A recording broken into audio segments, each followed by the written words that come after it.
Hello, this is another episode of the Designated Pundits. We're up to 15 of the 30 Major League Soccer teams after tonight, and we're going to be talking the Philadelphia Union.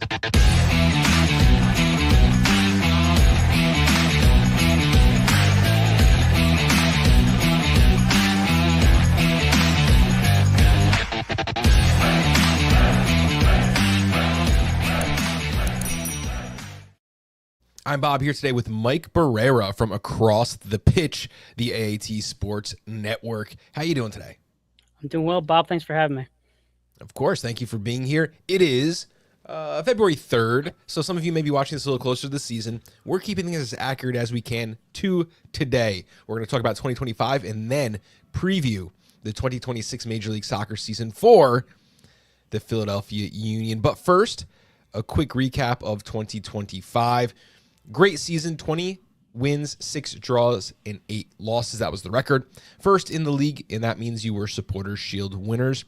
However, you were eliminated from the U.S. Open Cup in the semifinals and lost the conference semis to New York City FC. So a lot of positives from last year, although no trophy. How does last year feel in retrospect? I think entering the season, we had low expectations. I know me personally, I wasn't sure if we'd even make the playoffs, let alone get that high up. So I think from an overall expectation, it was passed, and I'm glad we at least got the Shield. But when you have a chance to host MLS Cup and you don't, and you get knocked out as early as we did, it's kind of a disappointment. So, I mean, overall, I think it's a good first year for Bradley, but obviously we want to build on that moving forward. Absolutely. That, to me, everything says Bradley Carnell, and we'll talk a little bit about that, why. When you look at what the team did on offense, 57 goals was 5th in the East. 35 goals against, that was 1st in Major League Soccer, which landed you with a plus 22 goal differential, which was 2nd in the East to Inter Miami. And looking at the breakdown, 12, 5, and 2 at home with a plus 20 goal differential, but 9, 2, and 7 on the road with a plus 4 goal differential. You guys did what you try to do, win at home. On the road, hey, look, you try to draw on the road, you got a bunch of wins. That's going to help. 3 points is better than 1, but much better at home. Really, really big home field advantage. The season for me was defined by a couple sales at the beginning of the season. Leon Flock and Jack McGlynn before preseason. Then Gazdag to the Crew for just about $4.5 million. I think that number's in pounds. So the reason we were negative last year was because you got rid of all these great players. There's no way Philadelphia can survive. Not only did they survive, they thrived. And to me, that is coaching Bradley Carnell, a guy I know quite well from his time with the New York Red Bulls. I wish we didn't get rid of him. Wish he was still on the payroll. Is that how you guys feel too? Is there, is this on the players or is this on the coach? I think a bit of both. I was definitely surprised by how quickly the players bought in to Bradley Carnell, especially coming off a pretty shocking termination of Jim Curtin and that whole era coming to an end. But the players bought in, and kudos to the leadership, especially Alejandro Bedoya, who was leading the way there with that. But for Bradley to get the roster he did, find pairings like Danley and Lukic and make it work as well as he did, it's kudos to him, and I'm very fortunate to have him with the Philadelphia Union. I think a lot of people should feel that way. When you go to the contributors, it was a player that maybe we wouldn't have mentioned at the beginning of the season as a prediction of the top goal scorer. Ty Baribo, 16 goals, 2 assists. Behind him, Bruno Damiani, 7 goals and 1. Michael Ura with 6 and 6. Going down, you have some guys with a lot of assists. Kai Wagner, 2 goals, 10 assists. Quinn Sullivan, 2 and 7. India Vasilev, great season, 5 goals, 2 assists. And Downley Jean-Jacques, he's not only good for defense, 3 goals and 3 assists. Looking at this graphic, it's who we would have expected come March. It's not who we would have expected in February when you previewed the team. Is that kind of sound accurate? It does, and I mean, Ty Baribo really started the season on a high note. Unfortunately for him, he had 13 goals by May 24th, but then just kind of tapered off towards the end of the year. So I mean, those numbers look great at the end of the season, but it was kind of front heavy in that regard. But Baribo's always been for me a feast or famine guy. Yeah. He's going to score 4 goals in a couple games and disappear for a couple weeks. Well, Baribo, what he did really well too, so was scoring off one touch. I mean, he did that extremely well throughout the season, and that honestly came from Kai Wagner, and we see that with the 10 assists. Absolutely. However, when we look at next season, I kind of keep telling myself, don't get too caught up in the transfers. If we're gonna say Carnell's the guy, then Carnell's the guy. But when you look at the transfers, you guys got rid of a bunch of good players. Again, there's a really extensive list of outgoing players. Michael Ura, that was rumored from like the second the season ended. We thought he was going to be out of there. Yeah. Kai Wagner, a player who we've discussed many times and who seems like he was perennially on this guy's going to be leaving, actually left this offseason. Ty Baribo, I want to get back to that. Jacob Glesnes, we know what he brings to the squad. Utah's the best defense in the league. You also lost David Vasquez and Neil Pierre. Baribo, we're going to hold off on. Let's talk about what everyone else here means to the team. Wagner, a huge loss. Yeah, arguably probably one of the best players to ever play for the Philadelphia Union. That's the reason why I bought this Birmingham City kit that I'm wearing with his name on the back, because he was someone that was a guarantee every single season and a guarantee every single match. If you look at how many matches he's played, he was very durable. But he was someone that could create when nothing was there. And in a good way, they rely on him a lot, but in a bad way, they were almost over-rely on him. So I'm curious to see how Bradley Carnell adjusts from having that staple in the lineup.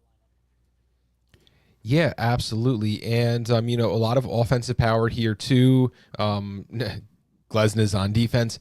Ty Baribo is the one that's really interesting to me because I think he's the kind of player who will show out in certain systems and other ones he won't be very useful. So I was wondering what your thoughts on Ty Baribo were. I like Ty. I was upset that Jim Curtin didn't play him when he had a chance, especially next to Julian Carranza. But I agree. If he wasn't getting that perfect service from Kai Wagner or from Frankie or whoever from the other side, it seemed like he kind of disappeared. And we saw that a lot towards the end of the season, especially when defenses really just crowded that box and made it impossible for him to get any sort of service. It seemed like he would just disappear, and we just can't have that happen from your team's leading scorer, especially, again, for a 5-month stretch, he only scored 5 or 6 goals. I am very curious as to how he's going to play on DC United. We already previewed their season. You can go back and check that anytime because DC United has a service problem. And, to mention that, well, yeah, they have no number 10. They're kind of running Pirani out there, but they're doing a 5-man back line. They have Kirikawa and Aaron Herrera who are going to be flinging balls in. Maybe he will fit in there. It's going to be really, really interesting for me to see, but this is certainly not the type of plug-and-play star who can make it happen in any situation if anything happens, although he had 10 more goals than I did in Major League Soccer last year, Definitely, fair. Let's now move and talk about some of the incoming players, and I want you to kind of run through the ones that are going to be important. We have Ezekiel Alado. We have him projected as a starter. Finn Sundstrom is going to be a backup center back for now.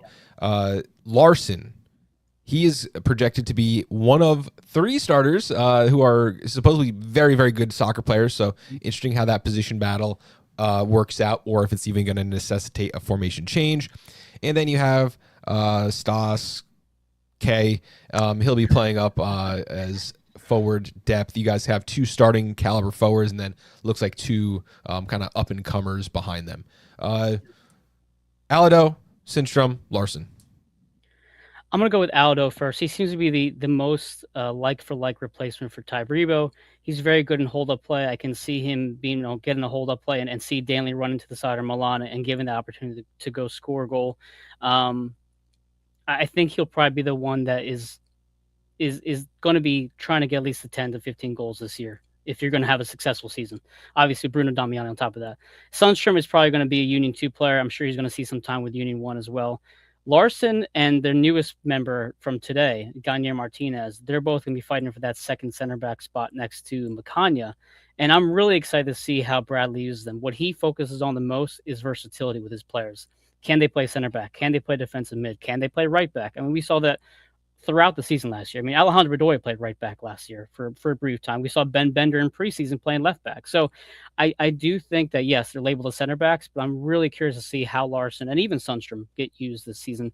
And then Stas, he's 6'4", 215 pounds. And he's one of the biggest strikers that I think we've had in a while. So I'm really excited to see him as your 4th option, someone who can just bruise players in the box. And he's also ended the last season on a high scoring note for Union too. So he's excellent last season in good form. He already scored a goal in preseason. I'm really excited to see Stas. I think, especially with his size and on headers or set pieces, I think he could be really great. So I'm excited. Todd says, don't forget about Martinez. Yes, he is in the final depth chart. However, when you're preparing 30 team previews, sometimes stuff sneaks through. Foxy says, Aldo will be the signing of the season. Martinez, my favorite signing of the season. Colombian center back, think confirmed today. He was revelation in Uruguay last season. Love to hear that in-depth breakdown there. You ready to take a look at the depth chart? Yeah, let's go. Okay, so I pulled it like a 4-2-2-2 narrow kind of thing going on with, four midfielders, two more defensive, two more attacking, a four-man back line and two strikers up top. Let's start from the back and play our way up. Andre Blake, etch it in whatever you want to. He will be starting as long as he's with the team. Yeah, I agree. I do think Rick gets a little more time than people expect. And I think also it's partially from injury standpoint, from Andre keeping him as healthy as long as they possibly can. But Andrew Rick was, really great for us last season. But I think you're right overall. And you guys are in a lot of competitions this year, right? CONCACAF and Leagues Cup. Yep. So I'm sure Rick's going to have time. That's the way to do it. Moving up now, let's talk about those center backs. Right now, what would I guess we haven't seen them play together, but Makanya, we know that from his work last year, he will be a starter on this team. The other two players will be in a position battle, but these are not like sub guys looking for a starting spot. These are two guys who, from what I've read, from what I've seen, from the valuation given to them on transfer market, these are two guys who would be starting on most Major League Soccer teams day in and day out. That creates a kind of a problem.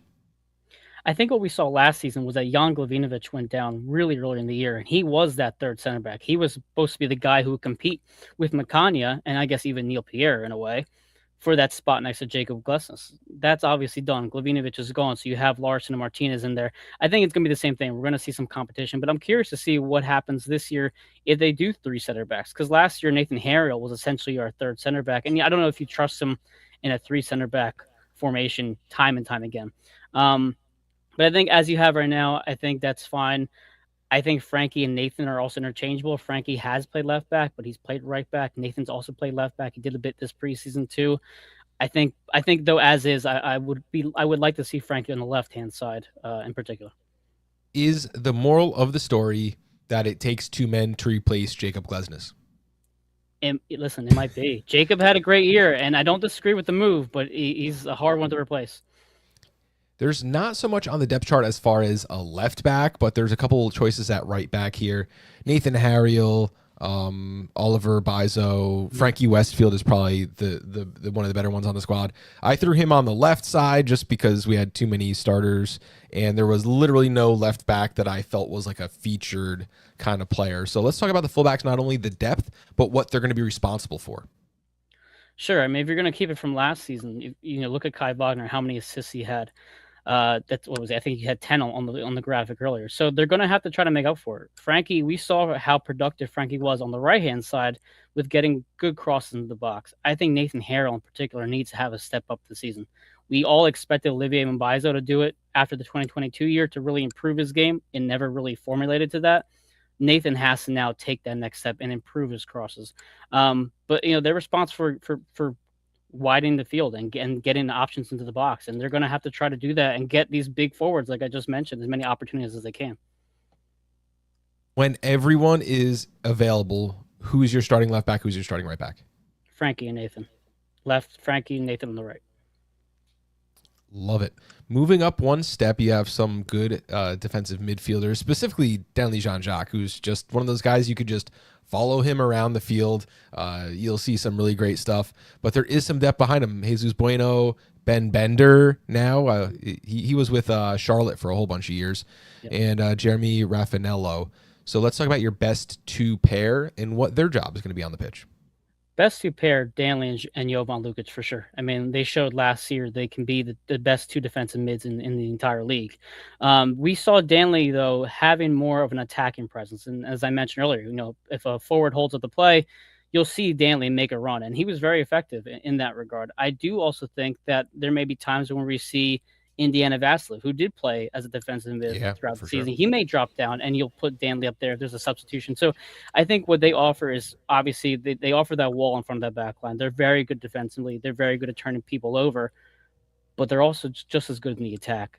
So they're definitely that dual edged weapon there that's going to cut defenses up, especially in the midfield. All right, so let's move up in the midfield. This isn't like a 4-2-4 kind of thing. I have these as kind of like attacking midfield, maybe a little wide, but overall pretty narrow shape. I have Ioski on the left and Vasilev on the right, and these are two guys who have very different focuses when they're on the field. You mentioned Vasilev was a reformed defender at some point in his career, playing the defensive side of midfield, but Ioski. We saw him on San Diego, I believe was where he came from. Be a really good quality striker for the team. So let's talk about what they're going to be expected to do. Indiana is the energizer bunny of this club. He's very much the high energy, go go go type of player. I have to give him, tip my cap to him because I was a bit down on him earlier in the season last year, but as the season progressed, he got a bit more effective in the final third. He got a bit more chances to score and assist. And I thought he did well, so I'm really excited to see him perform. Milan Lasky is that playmaker, especially with Quinn Sullivan out. He's a guy who really has to step up. But obviously, I do soccer betting as much as I possibly can, and Milan loves to take shots from outside the box. I always used to throw that into a bet if I could with Milan Lasky, but he's dangerous and he's not afraid to shoot, which I love. All right, and then you have two strikers. You have Bruno Damiani and Ezekiel Alado. Way too long into this episode without mentioning Damiani's name.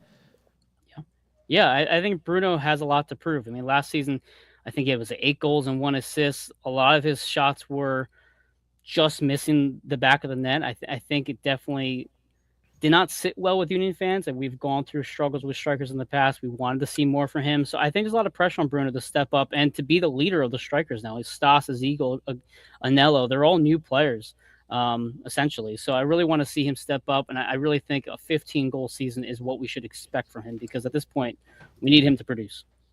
Not hoping, expected. I like it. That's kind of taking a big step there. So anything else we need to do to cover the depth chart, formation, tactics, anything like that? I know, but I know you were making this a bit last minute, but Doy is in there too. He'll probably be a bit of an attacking mid. He's played right back. He's played defensive mid. High expectations for Kevin Sullivan. I think he got taller, as most teenagers do, right? He got a little taller. I think Anello's the interesting piece that has me the most excited. Yes, I think he'll play striker, but I think he'll play attacking mid. He did play a little bit of left winger as well in his previous club. So, again, does Bradley go 4-3-3? How does he use Anello? Does he bring him into the attacking mid if Milan and Indiana are off, or maybe the CONCACAF Champions Cup? I think what you have here is a very versatile team, and arguably one of the most versatile teams we've had in quite some time because, like you mentioned earlier, players like Flock, McGlynn, Gazdag, they kind of just did one thing or one position really well. You don't have that as much with this particular team, especially the midfield. There's options, which I'm really excited about. Absolutely. And we'll have to track that throughout the course of the season. Overall, I think you guys have a really good starting 11. You have a lot of question marks after that, but that's where the kids come in. And, question marks aren't always a bad thing. Sometimes question marks could be a very, very good thing, as you found out with, signing 14-year-olds to be on your squad there. Yeah, we do have Quinn Sullivan out on right, but he's going to be out missing a bunch of the season with an injury. And I do have Bedoya on there. He's just a little tiny name at this point in his career, surprised every year that he signs an extension. Yeah, I mean, he's one of the guys you kind of give a year or two if he asks, but he's also going to be doing front office stuff, player development. So it's kind of like that transition into that front office role. But, I'm happy for Bedoya. When you have this much turnover every year, you kind of need a guy like that. So I'm all for it.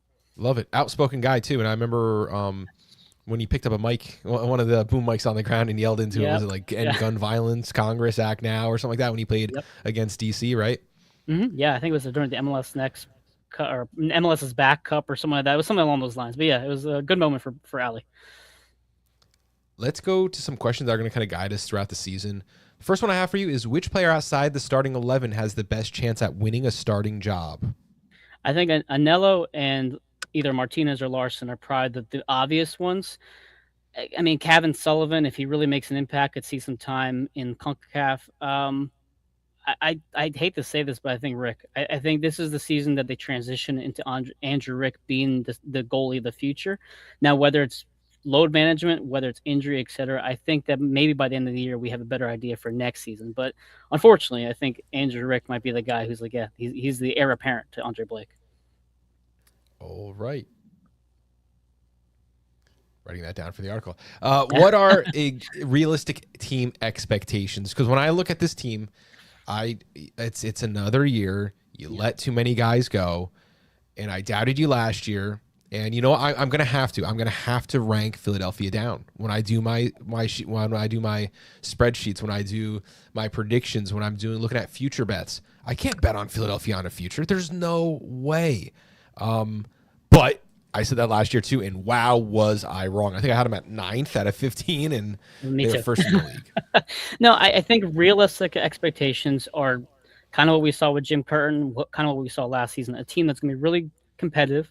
They're going to have a lot of energy. They're going to beat up on the weaker opponents, but they're going to struggle against the top teams. And we saw that last year. That's not a surprise for me to say that. They did not exactly blow away Columbus or you know Miami, for example. They obviously got blown out by Vancouver. They've had Nashville. They lost 3 times. So they've had issues against the more talented and more complete rosters. So realistic expectations, Eastern Conference Final, maybe CONCACAF Champions Cup semifinal. That'd be great. As a fan, MLS Cup, but realistic, I think you're going to fall a little bit short unless you bring someone else in, especially along the left back position. For the record, you guys got less points against the Crew than Toronto FC did. That says a lot. It says a lot. And we blew 3 points at home on that too, which was the worst. But yeah, you're right. What are some storylines we could follow throughout the season? Most people watching this video are not going to be Philadelphia Union fans. Sure. So if we turn on a game, if we catch you guys on a matinee or on a Sunday, what are some stories we should be following throughout the season? I think if you're talking about the general public and what they want to see, I think Kevin Sullivan's the obvious one. That's why they promote him as much as they do. I expect him to get 1,500 minutes or more this season. I would love that because, I mean, honestly, he's not going to be here forever. I think if you're talking about a comeback story, if Quinn Sullivan can come back and be better than ever, that'd be fantastic. I think the Union they lack that big superstar, which is why they lack that significant storyline. But I think overall, you do have that blue collar team that will fight, and I think that is what some fans gravitate to. The bunch of workaholic type of high energy guys who will just put in a strong 90 and get the win no matter what. So maybe no significant ones, but obviously Kevin's development is probably the most important one for this franchise. Touching on that, in the chat we have, which one is your favorite Sullivan brother? Oh, it's Quinn, no doubt about it. I have a Quinn Sullivan U.S. men's national team kit, so it's definitely Quinn Sullivan. All right. Which one has a higher ceiling? Kevin, for sure. Which one has a higher floor? I think Quinn. I've been big on Quinn since he first joined the first team. I really have. Ask anybody. I'm a Quinn Sullivan stan. I always will be. I love it. Now let's talk about some specifics, the X's and O's of the team as we go to a quicker Q&A. What style does this team match up well against? A team that's going to be slow. They're going to try to possess. They're going to maybe try to play out the back when the Union are just moving as a unit, high press, high energy. If you try to outpossess the Union, that's great, but we're going to just sit back and wait for our opportunities, especially if they're not crossing the ball and trying to, bring our guys out of position. Also teams that just don't like to be physical. Like I mentioned Frankie Westfield a couple of times. That guy is Philly as it gets. I mean, he will knock you out if he gets a chance. So a team that's afraid of physicality, a team that's too slow moving, and frankly, a team that's not as talented as I mentioned earlier. Love it. What about styles that this team is going to match up poorly against? I noticed a few times last season, probably the year before that too, players that can trick our center backs out of position really hurt us, especially if you have a player like Messi or, even Acosta or Cucho, going back to him, who can thread a needle and break our back line, a team that's going to move the ball side to side quickly and try to get us out of position.